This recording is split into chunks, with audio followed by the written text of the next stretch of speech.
host, Mr. King South Promotions. Mr. Wade Morton, tell me, as working with a lot of artists and a lot of people, who is the most easiest person to work with? My friend and neighbor, Shamani XL.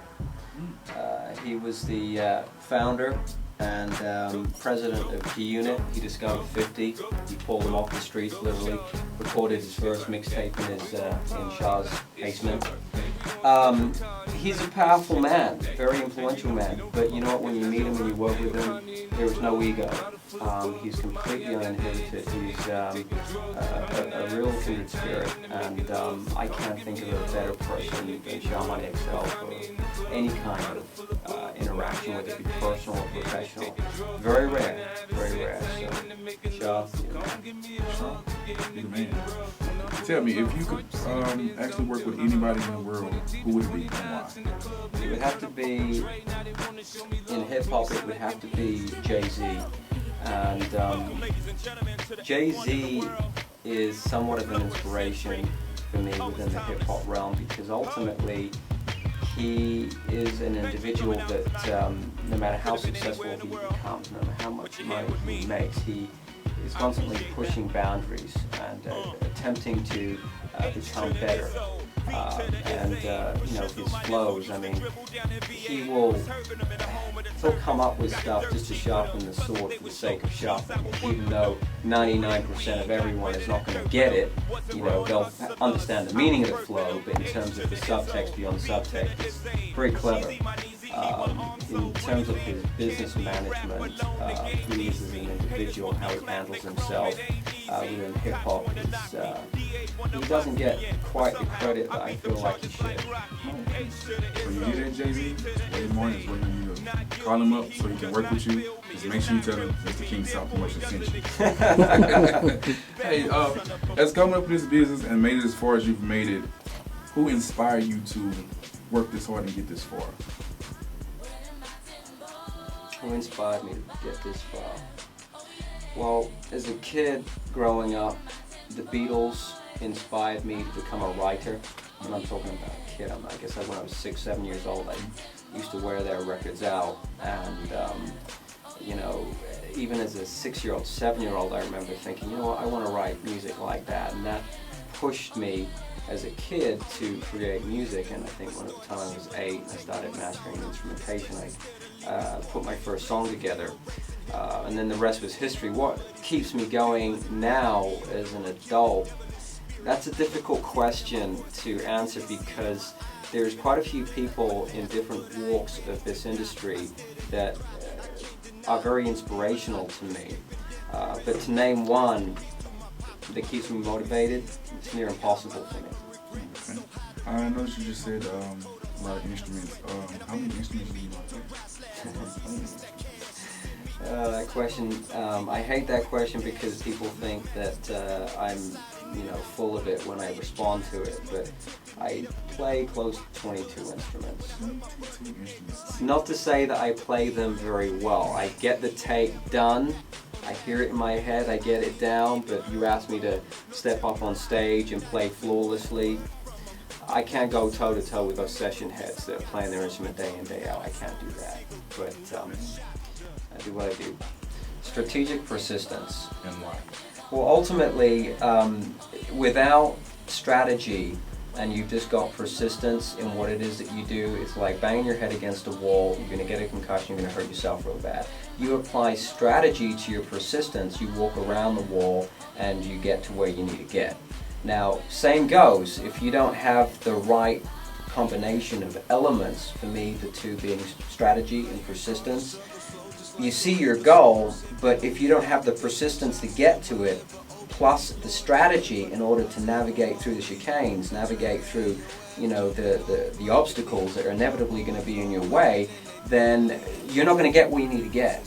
So 2 words sum up, for me anyway, sum up how you need to get to your set goal. You know. Okay.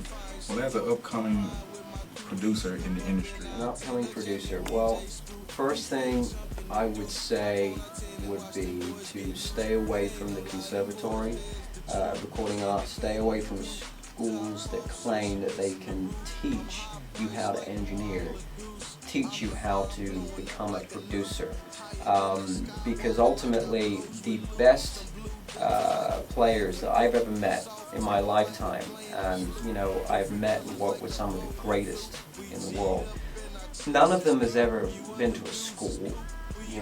I never went to a school. I came up by doing work experience for recording studios and happening to be around the producers of the day. Granted, I had to wear certain major recording studios' phones out before they would let me do the work experience and get coffee for people and a cup of tea or whatever it is that they're wanting. But that's how I learned. And I think that these schools that claim that they can, for $20,000, $15,000, whatever the dollar amount is, certify you to where you'll be able to be a good engineer or a good producer is absolutely absurd. Your ears mature over time, and it's not something that you can do in a year. My ears get better every single year. When I think back at where I was at the beginning of my career, the reality is, I had to be doing it for years before I could start hearing things and be able to manipulate those things to where I could sit back and go, okay, yeah, that's pro. So the title producer, when I grew up, when I was coming up, was coveted. It was not something that, if you were a producer, you were somebody. Right. Whereas nowadays, everyone and their uncle's a producer. You know what I mean? Have you noticed that? Right, as well as rappers. Well, there you go. So, but the time I got to a point about 15 years ago where I could say, okay, I'm a professional producer now. At that time, it started to look like, there were more people, advent of technology, were becoming producers. Right. They're basically calling themselves producers, but they really weren't producers by the standard of the old ways. Because back then, you had to know how to write music, literally write it. You had to know how to play instruments. I'm not talking about manipulate samples and loops. I'm talking about play stuff. Understand arrangement, understand how to structure harmony. You had to understand all of the facets. Nowadays, if you can manipulate a loop and you've got good musical instincts and you get a hit on the radio, or even if you don't get a hit on the radio, you call yourself a producer. People call themselves a producer. That's a bit of a shame, for me anyway, because, I was in the trenches a long time to get to the point where I can say, okay, yeah, I'm a producer now. And how many years in the business? I've been in the business for 20 years. And do you only work with independent labels or big labels, or? No, you know what? I've got to a point in my career where I don't like working with labels. They don't pay me on time. You know what I'm saying? See, pay him on time. Oh my God! I'm not going to give you a dollar amount, but there's a huge dollar amount out there that's just floating that I'm owed by about 4 different record labels, and I think it's past due by a year. You need that relationship. So, my father always used to say, "Never burn a bridge." And humility, confidence go hand in glove. Make sure that you've got a good balance there. Your ego is the single most destructive element within this industry. Too much of it, you're done. Even a moderate amount of ego, you're done. You got to be humble with what you know you can do, and know that there's someone around the corner that's better than you at what you do. But you do what you do your way, which makes you distinctive. But there is someone that can execute whatever it is that they do better. The only different thing is you are you, and how you apply yourself is what makes all this. Like the successful people in this business, the artists, they're not supremely talented. I'm not going to name names by any means, but they're not really talented. They know who they are. They know what they are, indeed, and they've applied themselves correctly. And you apply yourself correctly, even if you don't have much talent, you'll be successful. But again, too much ego out there. Too much ego, and give us our money, man. We're in a recession. Sitting around here waiting on y'all to pay us. Hey, Wayne Martin, I thank you for your time. I really appreciate it. I thank you for showing us your amazing touchscreen studio. I know the world out there, a lot of people hadn't seen it. I've talked to a lot of people, and they're still just off just by the fact that you can have a touchscreen studio. So I really appreciate your time. Thank you so much again. This is Wade Martin shouting out in South Promotions.